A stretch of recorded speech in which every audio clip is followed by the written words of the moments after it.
વડગામ તાલુકાની સુખપુરા પ્રાથમિક શાળામાં છેલ્લા 6 મહિનાથી એક જ શિક્ષક વિદ્યાર્થીઓને ભણાવે છે।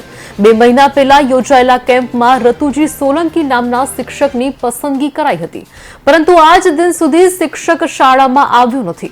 થોડા સમય પહેલા ગ્રામજનોએ તાલુકા શિક્ષણાધિકારી તથા જિલ્લા શિક્ષણાધિકારીને રજૂઆત કરી હતી, તેમ છતાં તંત્ર દ્વારા શિક્ષકને લઈને કોઈપણ કામગીરી કરવામાં આવી નથી।